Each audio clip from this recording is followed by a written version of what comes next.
Hey, DEVA here with another exciting build video. Today we will cover the elemental charge plates and compare them to the old meta for S.A.E.D builds and gameplay.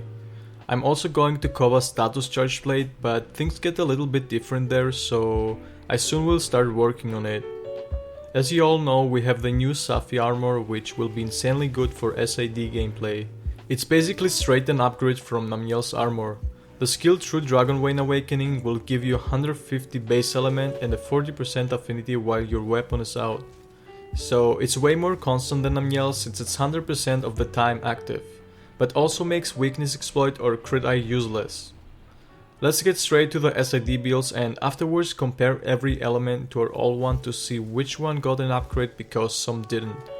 I will display only the fire charge plate, but this build applies for all elemental charge plates, so depending on your element you just have to swap out the charm and one elemental jewel. Augments will be 1 health boost by choice and 2 times element up. As for upgrade, you must run 5 times element to make them viable, since the only thing that boosts your files is the element. The SAFI armor is so comfortable that I was left with empty slots. So I put one more blight resistance to negate any elemental blight, which is pretty good on Iceborne, but you can use whatever you want. Also a second level of guard just for comfort in case you miss a guard point. Level 2 or 3 guard is already overkill, because if you guard point and have your shield active, you also gain 2 levels of guard, which are invisible basically, it's just your weapon mechanics. Probably you won't have the same decos, but try to arrange them because you can really be creative with this armor. For example, if you don't have Tenderizer Vitality, maybe you have Focus or Agitator Vitality. All our damage comes from files anyways, so the most important skills that should prioritize fitting in are Focus, Capacity Boost, Elemental Attack 6, Weakness Exploit and Crit Boost. Everything else is just comfort basically. If you're unsure about the skills, I will link down in the description my charge plate complete guide, and it will literally teach you anything you need to know about charge plates and its mechanics. It contains the difference between impact files and power element files, all the skills explained, the combos, and when to use S.A.E.D or Savage Axe, and many more stuff, so be sure to check that out guys. So every charge plate will have 780 element and 930 after you draw your weapon out.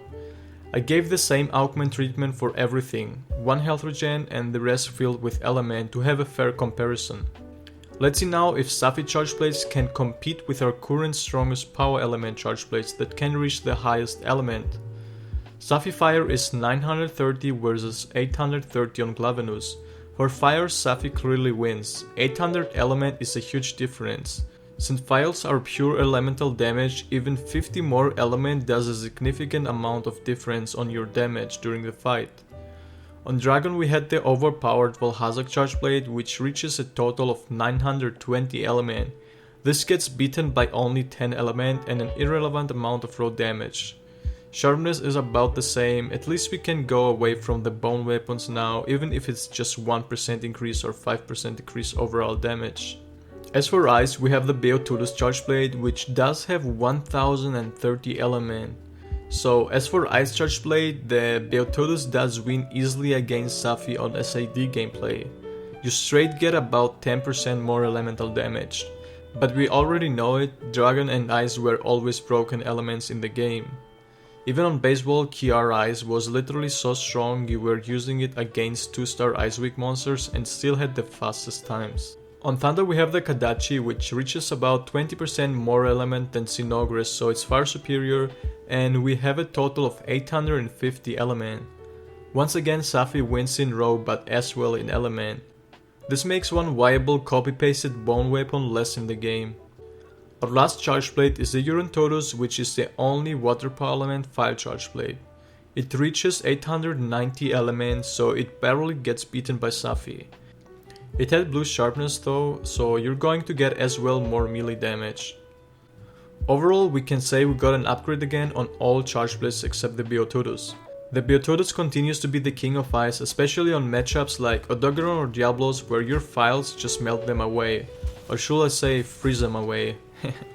Savage Axe is a whole different story, since we have to use a silver Rathalos armor but as well prioritize getting purple sharpness and more raw damage. So stay tuned for that by subscribing to my channel and turning notifications on. I'm here for you testing the stuff out so you don't have to and can make right decisions early on. I hope you all enjoyed the video, and if so, be sure to leave a like and comment down below. I read all the comments. I saw people requesting charge blades and longswords as well. In the majority, the thing is, I don't want to cover a weapon that I never played. Making a build for melee weapons is pretty much the same though, so I maybe cover even longsword, greatsword, hammers and all other weapons, but just the raw versions since element isn't viable on those weapons. With that said, I wish you all a nice day and happy hunting, guys. Don't forget to join